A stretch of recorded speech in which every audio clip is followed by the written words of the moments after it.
Good morning, students. Today we will revise cash book, and this chapter will come in your third periodical. Cash book contains, the book will record the entries which are related to cash only. The transactions which are not related to cash, or the transaction in which cash is not received or cash is not paid, then these transactions are not recorded in cash book. Cash book में सिर्फ हम cash related transactions को ही record करते हैं, जहाँ पे either हमें cash receive हुआ है या हमने कैश से पेमेंट करी है, वही दोनों सिर्फ ट्रांजैक्शंस रिकॉर्ड की जाती हैं कैश बुक में। कैश बुक हमारी सब्सिडियरी बुक भी है और बुक ऑफ ओरिजिनल एंट्री भी इसे कहा जाता है। Cash book also serves the purpose of ledger. अगर आप कैश बुक बना रहे हैं तो आपको अलग से लेजर, कैश का ledger means cash account prepare नहीं करना पड़ता। Cash book serves both the purpose of the journal book and also the purpose of ledger. तो कैश बुक अगर प्रिपेयर की जाती है तो उस केस में हमें कैश से रिलेटेड ट्रांजैक्शंस की जर्नल एंट्रीज भी नहीं करनी होती है उस पर्टिकुलर ट्रांजैक्शन की, और उसके लिए लेजर अकाउंट भी प्रिपेयर नहीं करना होता, सिर्फ हम कैश बुक ही प्रिपेयर करते हैं। नाउ कैश बुक में आपको, जैसा कि मैंने बताया है, सिर्फ दो कैश अगर आ रहा है या कैश अगर पेमेंट हो रही है वही रिकॉर्ड होती है। तो आप देख सकते हैं कि जो हमारा कैश बुक है, सिंगल कॉलम कैश बुक, इसका फॉर्मेट इस तरीके से होता है। एक हम डेट का कॉलम बनाते हैं, पर्टिकुलर्स का कॉलम, एक हम जेएफ का कॉलम, वाउचर नंबर का कॉलम, और एलएफ का कॉलम, देन अमाउंट का column. Same within the credit side, date, particulars, voucher number, LF and amount. इस तरीके से ये कॉलम्स प्रिपेयर किए जाते हैं। डेबिट साइड भी 5 कॉलम्स होते हैं और क्रेडिट साइड भी 5 कॉलम्स होते हैं। डेट में आप वो मेंशन करते हैं जिस पर्टिकुलर डेट में वो ट्रांजैक्शंस हुई हैं। पर्टिकुलर्स में वो अकाउंट आप डेबिट या क्रेडिट करेंगे जिसकी वजह से कैश आया है या गया है। देन आपको वाउचर नंबर में, अगर आपको ट्रांजैक्शन का वाउचर नंबर क्वेश्चन में गिवन होगा तो आप पुट कर देंगे। लेजर फोलियो आपको ब्लैंक छोड़ना है, और अमाउंट में अमाउंट का कॉलम आपको फिल करना होता है। और जो और बातें यहाँ पे ध्यान देनी होती है, अगर कैश रिसीव हो रहा है, ट्रांजैक्शन की वजह से अगर हमारे को कैश आया है तो वो डेबिट साइड में एंटर होगा। Suppose cash receive from Ram, cash receive from Ram, यहाँ पे कैश हमें रिसीव हो रहा है राम से, तो हम यहाँ लिख देंगे टू राम अकाउंट, और अमाउंट यहाँ पे लिख देंगे।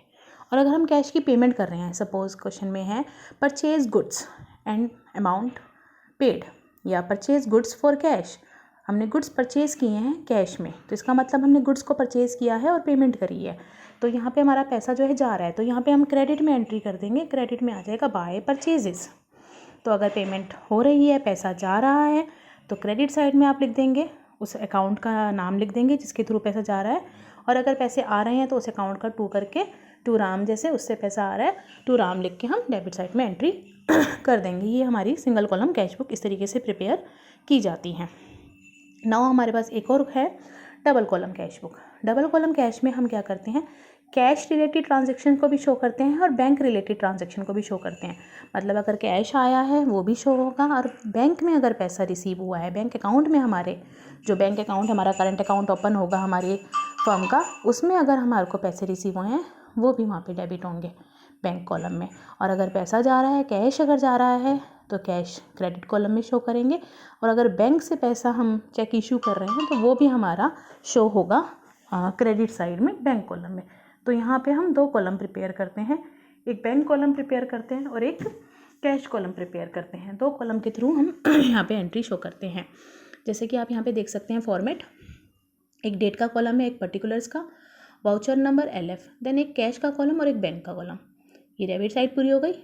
फिर क्रेडिट साइड में again date, particulars, voucher number, LF, then again cash का कॉलम, देन अगेन बैंक का कॉलम। तो 2 कॉलम बने हैं, कैश बैंक, यहाँ पे भी कैश और बैंक दोनों कॉलम बने हैं।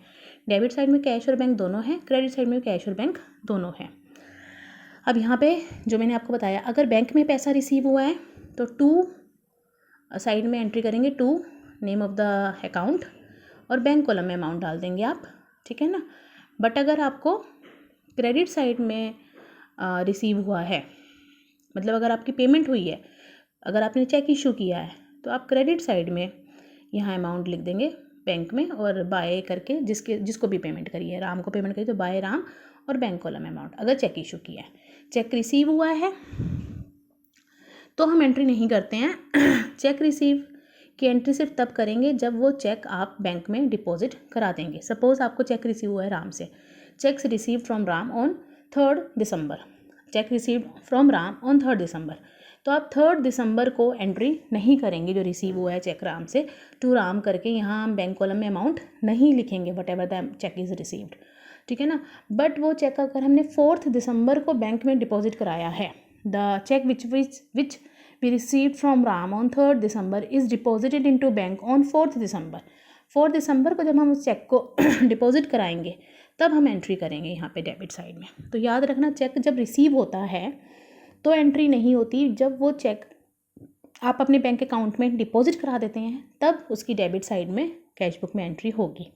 और चेक जब इशू करेंगे तो जिस दिन आपने चेक इशू किया उसी दिन आप क्रेडिट साइड में, क्योंकि इशू किया तो पैसा जा रहा है बैंक से, तो क्रेडिट साइड में आप उसी दिन एंट्री कर देंगे जिस दिन आपने चेक इशू किया। तो ये ध्यान देना होता है डबल कॉलम कैश बुक में।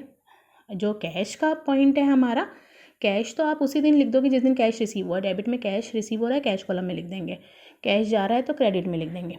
बट अगर चेक रिसीव हो रहा है तो जिस दिन चेक रिसीव होकर डिपॉजिट होगा, जिस दिन डिपॉजिट होगा उस दिन एंट्री करेंगे, और चेक से इशू कर रहे हैं तो पेमेंट उसी दिन कर देंगे। ये ध्यान देनी होती है डबल कॉलम कैश बुक में। बाकी पुरानी वीडियोज़ आप देख सकते हैं और क्लियर करने के लिए, जिसमें इलस्ट्रेशंस भी मैंने आपको करवाई हैं, वो और क्लियर हो जाएगा। और हाँ, एक चीज़ और ध्यान देनी होती है, सपोज़ हमें चेक रिसीव हुआ है और वो चेक जो रिसीव हुआ है वो आगे की डेट्स में मेंशन ही नहीं है कब डिपॉजिट हुआ। सपोज़ 3 दिसंबर को ही चेक रिसीव हुआ था और आगे 31 दिसंबर की सारी एंट्रीज आपने चेक कर ली है और वो चेक डिपॉजिट के बारे में क्वेश्चन में इन्फॉर्मेशन नहीं है, रिसीव वो 3 दिसंबर को ही चेक हो गया था। उस केस में अगर आगे इन्फॉर्मेशन नहीं है, 4 को भी डिपॉजिट नहीं हुआ, 5 दिसंबर को भी डिपॉजिट नहीं हुआ, 10 को भी नहीं हुआ, 15 को भी नहीं हुआ, 31 तक आपने चेक कर लिया, that cheque was not deposited into your bank account, then in that case आप 3 दिसंबर को ही उसकी एंट्री डेबिट साइड में कर देंगे। 3 दिसंबर में उसी दिन एंट्री कर देंगे, क्योंकि आगे फर्दर क्वेश्चन में इन्फॉर्मेशन नहीं है कब डिपॉजिट हुआ है। बट अगर फर्दर क्वेश्चन में आगे इन्फॉर्मेशन दे रखी होगी कि 5 को डिपॉजिट हुआ है या 10 को डिपॉजिट हुआ है तो 10 को आप एंट्री करेंगे। ये भी आपको ध्यान देना होता है डबल कॉलम कैश बुक में। नाउ एक और इम्पॉर्टेंट बात जो डबल कॉलम कैश बुक में ध्यान देनी होती है, कॉन्ट्रा एंट्रीज। कॉन्ट्रा एंट्रीज भी होती हैं, 2 कॉन्ट्रा एंट्री हैं जो मैंने ऑलरेडी पहले भी बताया था। एक होती है कैश डिपॉजिटेड इनटू बैंक, एक ये कॉन्ट्रा एंट्री होती है, और एक होती है कैश विड्रॉन फ्रॉम बैंक। ये हमारी 2 एंट्री होती हैं जिसे हम कॉन्ट्रा एंट्री बोलते हैं। एक में कैश डिपॉजिट करा रहे हो आप बैंक में, और एक में बैंक में से कैश विड्रॉ कर रहे हो। दोनों में कैश और बैंक ही इन्वॉल्व हो रहे हैं ट्रांजैक्शन में, तो इसे कॉन्ट्रा एंट्री कहा जाता है। और इसकी दोनों साइड एंट्री होती है। कॉन्ट्रा एंट्री का इम्पैक्ट डेबिट साइड भी पड़ता है और क्रेडिट साइड भी पड़ता है। अदरवाइज़ दूसरी कोई भी एंट्री ऐसी नहीं होती हैं जिनका डेबिट साइड भी इम्पैक्ट आएगा और क्रेडिट भी आएगा। एक कॉन्ट्रा एंट्री होती है जिसका डेबिट साइड भी इम्पैक्ट आता है और क्रेडिट साइड भी इम्पैक्ट आता है। तो ये 2 कॉन्ट्रा एंट्री है। मैं एक आपको समझा देती हूँ, उससे आपको याद आ जाएगा कैसे कॉन्ट्रा एंट्री को आप एंटर करते हैं, रिकॉर्ड करते हैं।